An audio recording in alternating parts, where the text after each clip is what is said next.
বিসমিল্লাহির রহমানির রহিম। এখানে পেয়ারাটা বেশ ভালো মনে হচ্ছে। দেখেন কত সুন্দর পেয়ারা,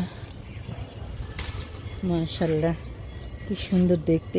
এই পেয়ারাগুলো অনেক মিষ্টি, মাশাআল্লাহ অনেক পেয়ারা। থাই পেয়ারা, এটা থাই পেয়ারা।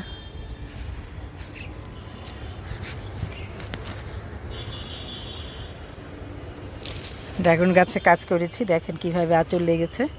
এখানে হাতে গ্লোভস ছিল, বাস এখানে তার গ্লোভস ছিল না, এখানে আমাকে কেটে ছিঁড়ে একেবারে।